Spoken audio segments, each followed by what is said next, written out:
It was 10 years ago this week that the first prisoners of America's war on terror arrived in Guantanamo Bay. The place is now synonymous with its legacy of torture and abuse, a legal black hole where inmates are held indefinitely without charge or trial. Hello and welcome to Eyewitness with me, John Rees. Despite ongoing campaigns to close the camp, 171 prisoners remain in Guantanamo, and there appears to be little political will to do anything about it. After entering the White House on a pledge to shut Guantanamo, President Obama saw in the new year by signing laws that will allow the indefinite detention of suspects without trial. So does this mean that Guantanamo is now here to stay? Or with elections on the horizon, is 2012 the year for people to pile on the pressure on the American president to come good on his promise? This was the moment many Americans hoped would close a dark chapter in their national history. Days after being sworn into office, President Obama declared his intention to close the prison facility at Guantanamo Bay. And promptly to close the detention facility at Guantanamo consistent with the national security and foreign policy interests of the United States and the interests of justice, I hereby order. And we then provide the process whereby Guantanamo will be closed no later than 1 year from now. 3 years have now passed, and the prison is marking its 10th anniversary. 171 inmates remain within a legal black hole, where neither the US Constitution nor international law can compel any action. The legacy of Guantanamo is a decade of abuse. Waterboarding, enhanced interrogation techniques and torture at the camp formed part of a wider narrative of abuses, including secret renditions and Iraq's Abu Ghraib, which underlined the hypocrisy at the heart of the war on terror. Indeed, whether the camp remains open or not may now be incidental, as new laws passed as part of the National Defense Authorization Act now make it possible for terrorist suspects, including American citizens, to be held indefinitely without trial. While President Obama has issued a statement saying that his administration would not interpret the laws in a way that would apply to American citizens, the move has been slammed by human rights groups as a violation of international law. With elections now on the horizon, there appears to be little political will in the United States to tackle the issue of Guantanamo. National security has always been a Republican trump card, and the president cannot be seen to go soft on terror suspects, no matter how farcical the accusations.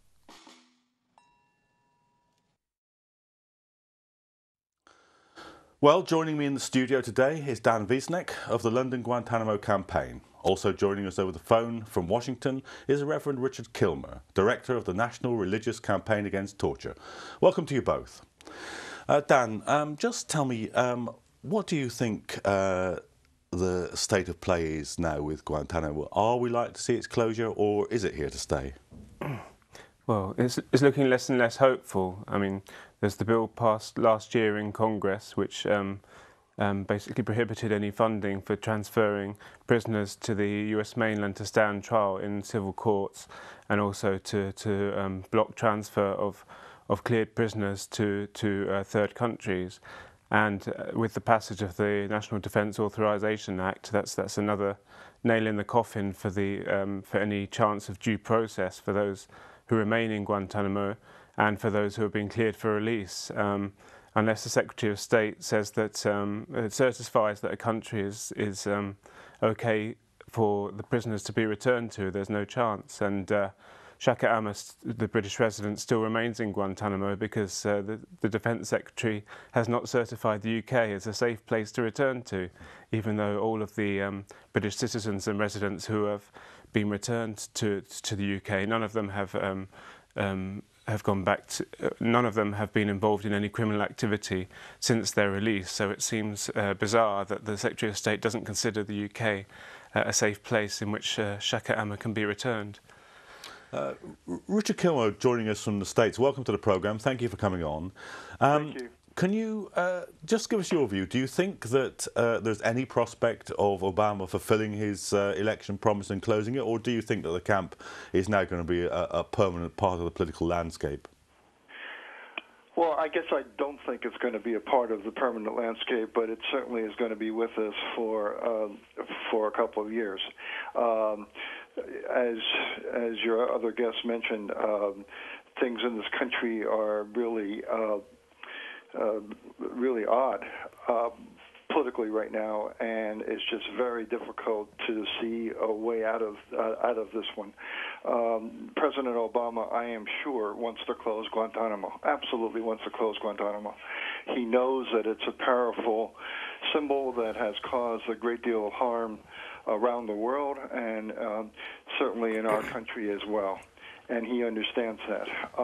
But the Congress, especially the Republicans, have worked very hard to put up all kinds of impediments to prevent that from happening. And so it hasn't happened. That doesn't mean that if President Obama said the highest priority in the world is to close Guantanamo, that he couldn't do it. But given the realities, the political realities of the difficulties in my country right now, that just isn't possible. Now, when will that change? We'll know a lot more at the end of 2012. We'll know who the next president is. We'll know what kind of power the Tea Party and the Republicans have. So we'll be able to have a more thorough view of that reality. But certainly right now, there's not going to be any changes. And how do you read this piece of legislation that Obama has just signed into law, which seems even more draconian than some of its forerunners, and they were severe enough? Yeah, to have indefinite detention now as a part to be codified, to be a part of law is certainly scary. He did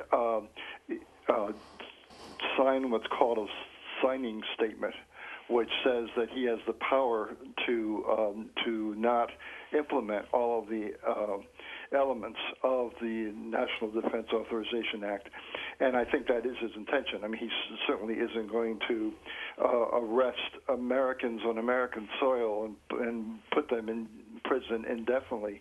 I mean, I don't. That's not going to happen. But it is frightening that it is codified that it is possible to, in fact, hold people indefinitely.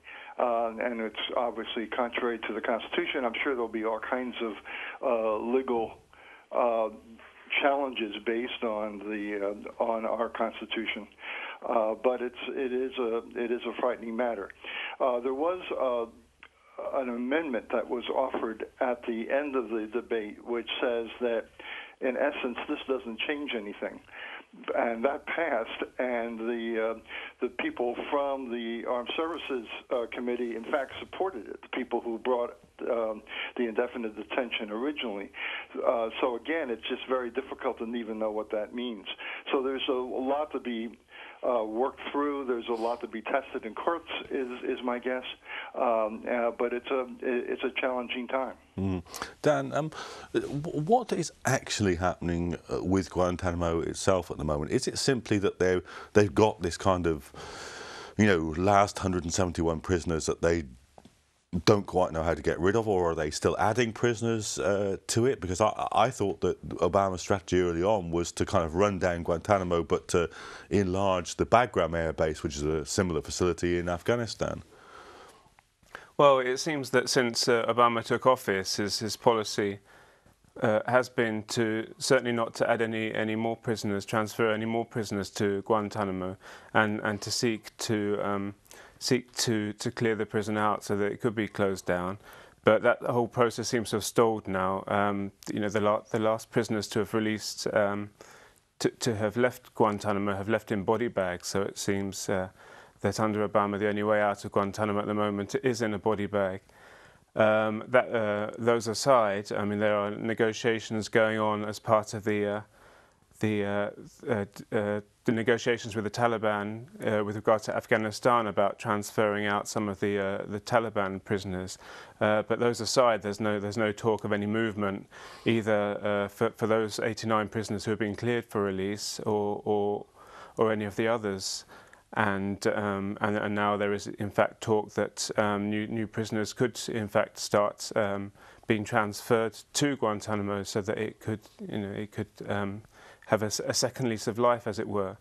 And particularly with the situation now with regard to Karzai calling for the US to hand over control of Bagram prison within a month, that's going to put extra pressure on the Americans. That there are foreign nationals, non-Afghan nationals who are secret prisoners who are being held at Bagram, and the United States will need to make a decision on what to do about them, whether they're going to be released, which they presumably won't want to do if they're accusing them of being Al-Qaeda or terrorists. So perhaps those people could themselves end up in Guantanamo. So it seems that rather than Guantanamo being closed down, it's looking like this legal black hole is here to stay. And do you think that's primarily because there's pressure from Karzai on Bagram, which was the kind of alternative holding facility, wasn't it? Well, certainly, I think that's potentially one factor which could lead to a renewed role for Guantanamo.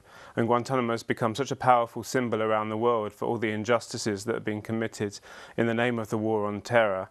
And Obama, when he came in, was very clear that very clear about this and wanted to restore the US's reputation in the world, and for Guantanamo to still be going and to be considering taking on new prisoners, that keeps that symbol of injustice alive, and that's something that Obama will have to accept if he or a successor is to continue to use this legal black hole for holding prisoners.